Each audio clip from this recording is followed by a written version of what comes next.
Was one of the most documented love affairs of the 20th century, and now actress Elizabeth Taylor has released some of the love letters she exchanged with Hollywood legend Richard Burton during their 20-year-long tempestuous relationship. I know. In one of the letters, Richard wrote, "The fundamental and unchangeable fact about us is that we totally misunderstand each other." He goes on to say, "We operate on different wavelengths. You are as distant as Venus." Now, there was clearly a huge amount of passion at play between these two. They married twice, but at the end of the day, when you're fundamentally so different, can it work? You see, the thing is, in those days, I think you had those men, didn't you? You had the bad boys. You had Richard Burton and Peter O'Toole and Marlon Brando, Richard Harris. You know, they're all bad, heavy-drinking boys. And I think they were very talented as well and very attractive. Tempestuous relationships. And I think not sustainable in the real world. And I think if that's the difference. I think if women thought like men and thought in those terms and that you were looking at a man for sex or that kind of fantastic, exciting moment, but you couldn't then carry on because, A, you'd be worn out, like I know, and secondly, it couldn't be part of your home life. So I think you have to... If you want both, that's different. I think those relationships are exhausting.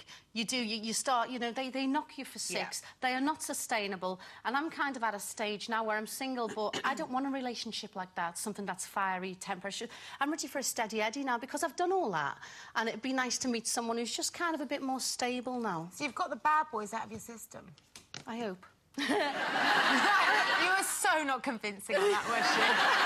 You'll be going out with Pete Doherty next week, I can The bad boys are fabulous. Come on, let's be honest. I mean, they're dangerous, they're damaging, Liz, don't you think? Say that again. Don't you think that they're damaging, that it's... Yes, but it's a short-term thing. So what's your husband like? Well... before my husband, I'm going to take my glasses off for this, I did have a fabulous relationship with... Not that my husband isn't fabulous, but it's on a completely different level. But I had a relationship just like Richard and Liz. I mean, it was just amazing. Just unbelievable, but like you were saying, not sustainable.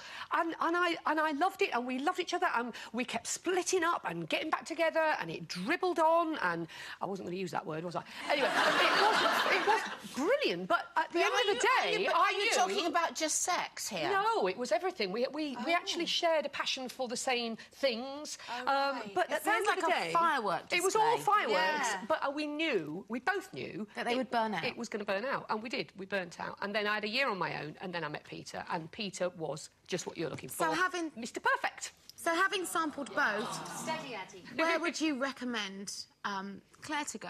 It depends where you are in your life. You've got to recognise the timing of things. Because that was... With this relationship I was in, it was just the wrong time for us, really. We were not ready to be steady. But I think it's fantastic you've recognised you are. And he'll come along. The main thing to do is not to look. I'd completely given up on men when I met Peter. I'd auditioned the world, and he wasn't out there. And then just when I gave up... Total. But you see, I think Claire's a bit of a goer, so I think she'd missed that. But I have to say, wouldn't we all? Given half the chance, I'd be there. I'd be there, Claire, with you on the night out. Like a rat of a drawing. Absolutely. OK, what a